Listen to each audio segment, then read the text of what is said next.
Hayden Locke, President and CEO of Marimaca Copper. We're developing the Marimaca Oxide deposit in northern Chile. It's a very unique copper project, open pittable, very low strip ratio. Most importantly for us is it's very low capital cost so that we can develop it ourselves, and numerous unique propositions that really drive absolutely outstanding economics. Hayden, good to see you.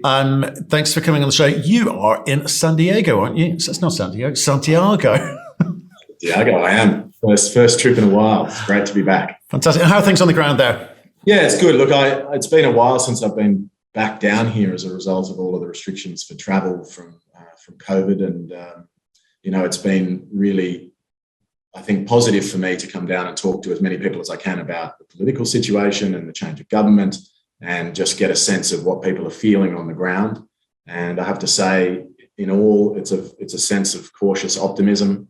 The new president, or the president-elect, is really making all the right noises and is proving himself to be quite an independent thinker. And so we're all hopeful that he can really start to remove some of those uncertainties that investors are worried about. Well, that's good. That's good news indeed. But look, I want to talk to you today about the press release I saw this morning, which is 25,000 meters of drilling planned. You've got your targets. You know what you're after. Do you want to give us a quick headline summary of that, and I'll pick you up on some of the things I saw in there?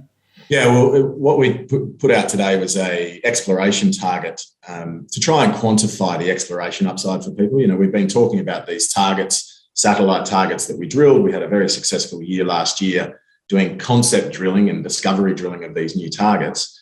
And what this announcement does is allows us to talk about ranges of what we see as potential additional resource tonnages with ongoing infill drilling, and then to quantify for investors, that this project is, in our minds, almost certainly going to grow and address the only real weakness of this project, which is its scale. And so we're very excited about the potential, and that's driven a whole replan and new drilling program, which is commencing imminently.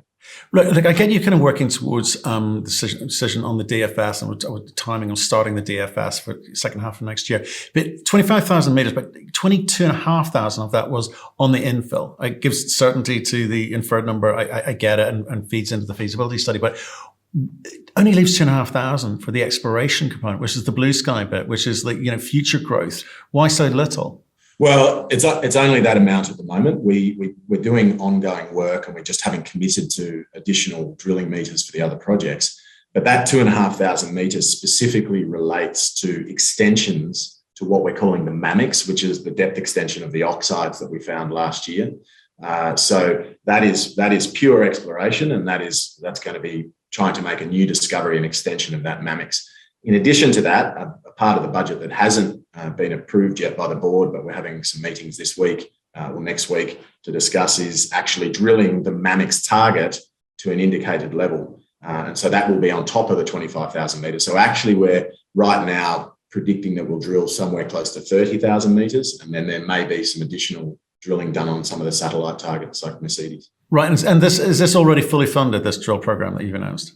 So everything that we've got going on at the moment is fully funded.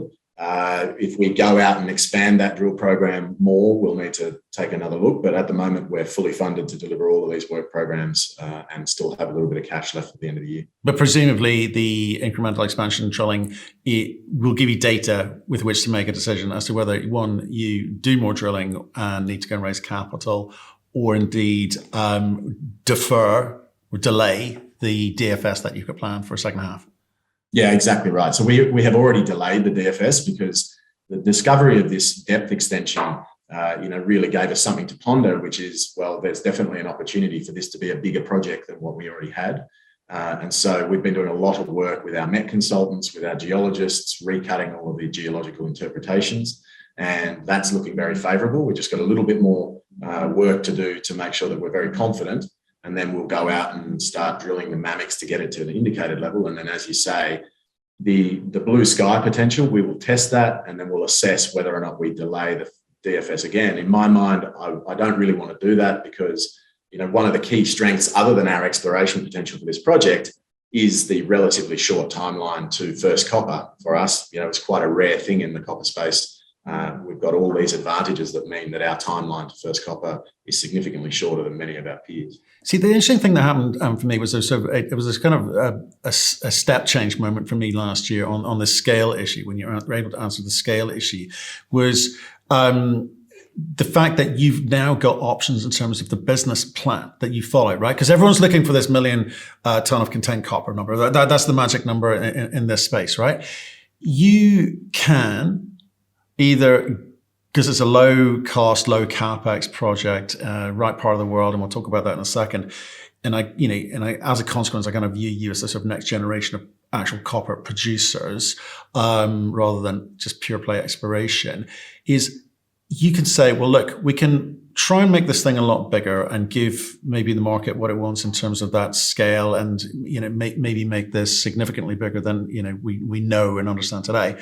Or you can say, let's get this thing up and running, get some cash flow running, and then we'll continue to expand through the drill bit in our exploration program. So at what point do you start making decisions about the model that you employ?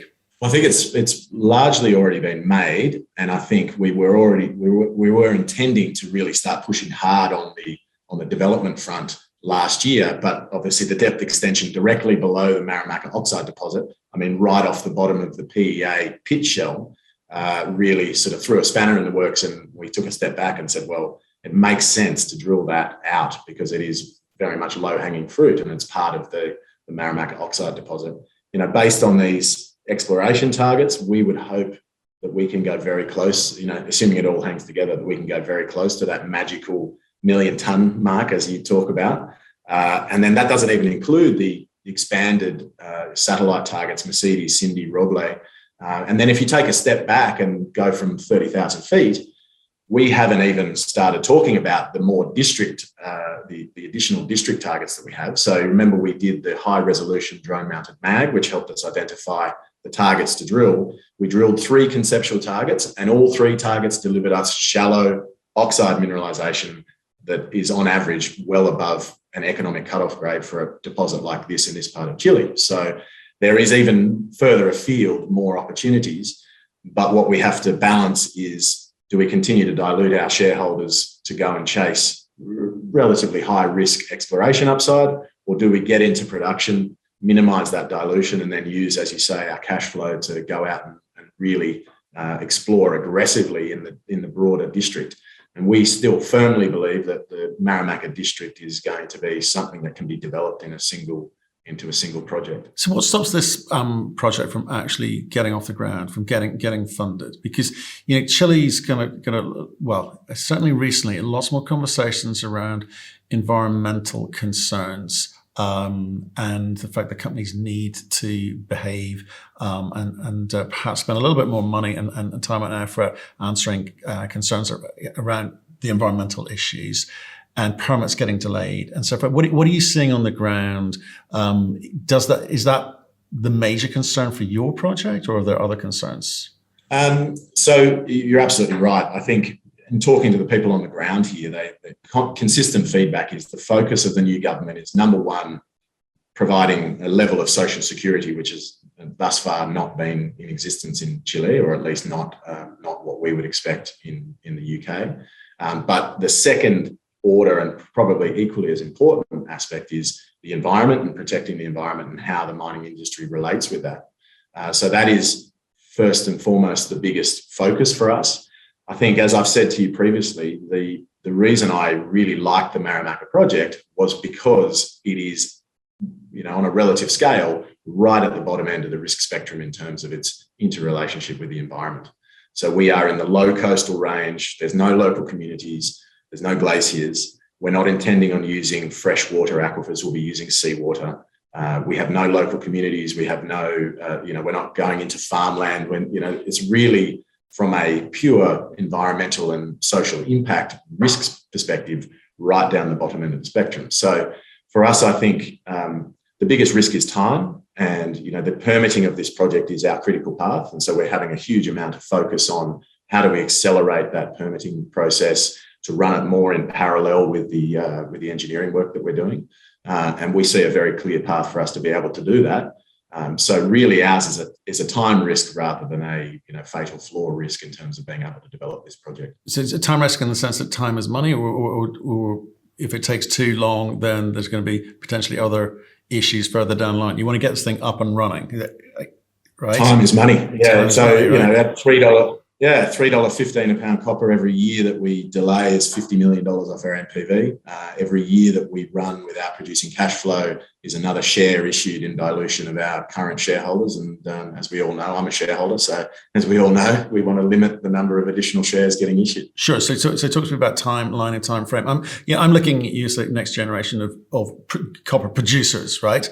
So how long am I waiting for that to actually happen? Well, it depends on this exploration drilling, but we'll make some assumptions. So we're working on our permitting strategy right now, and we will be starting the engineering side of our permitting strategy right now. So we're going to decouple the engineering for the permits from the engineering for what we'll actually build, which is you're able to do in Chile. All the analysis that we have done on the project with all of our consultants says that we will be under what's called a DIA protocol for assessing the environmental impact of this project.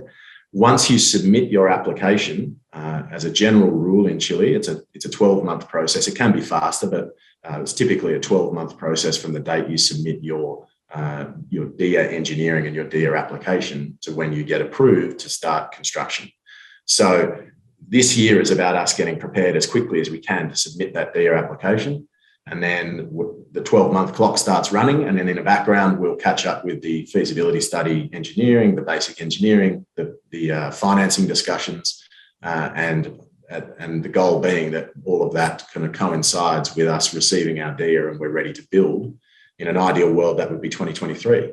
The benefit of this project is it's a relatively short construction timeline. So this is a simple open pit, virtually no pre-strip. So we're talking 3 million tonnes of pre-strip. It's a fairly small plant. It's fairly easy topography. So we would expect to be sort of less than 18 months build time, which puts us sometime in late 2024, early 2025 to be producing first copper. So when you look at the peer universe, there are a lot of projects in the pipeline that are fantastic, really exciting projects, but very few of them have that kind of timeline for delivery. In fact, I've seen research saying the cupboard is bare, there's almost nothing. And that is, again, one of the things we want to focus investors' attention on is, number one, exploration potential. This project is going to get bigger. There is more copper to be found. And, when you go up to our site, you just see that there is copper showings across all of our land package. So the exploration is exciting. But just as exciting is the very short timeline to get this to first copper and take advantage of the amazing market conditions that we're seeing for copper right now. I'd agree with that, but you can't rest on your laurels. Market's going to move sideways for you this year or last year. Okay, there's a lot of copper companies out there, seriously undervalued, and they would tell me they do. Some of them do actually have good assets, but they're not getting the values that they want. Do you think that this is an M&A market? Do you think copper equities are cheap at the moment? Are you going to be aggressive and perhaps look at M&A activity whilst you're going through this kind of, please take this the right way, administrative process of getting through the DFS? Look, I think we wouldn't want to look at another development stage copper asset just because, two unfunded development stage copper assets, in my view, is not going to be accretive to our shareholders. Doesn't matter how cheap we believe it to be. I mean, maybe there might be something that is so ridiculously cheap that it makes sense. But I think the inevitable question, if you do something like that, is, well, why are you buying that? What's wrong with your project? So, our project is great. We're focused on that. Now, the only caveat to that is if there was a transaction that made sense with somebody who had cash flow and who needed a development stage project, that would be something that I would certainly flag to the board as strategically interesting for us because, that would materially change our investment case. We're suddenly a cash flowing company with an amazing growth project. That becomes a much more interesting proposition. But as it currently stands, our complete focus is on moving the project forward. As you say, no resting on our laurels. We're incredibly busy. There's a lot to be done. And, we're pretty excited about the opportunity in front of us. Okay, Hayden, I appreciate you coming on. I know you're there for a reason. You're working in country, but it'd be great if we could get Sergio Rivera on, your VP of exploration, maybe with our technical team, and just have a run through the plan for this 25,000 meters and what he's hoping to get out of it, what he's hoping to learn. Yeah, absolutely. I think we had previously done some webinars with Sergio, and we will be starting those again, just so that people can have the explanation of what the exploration upside is and why Sergio is excited. And be very happy to have Sergio on to speak to your technical guys. Brilliant. Thanks, Hayden. We'll see you soon. Thanks.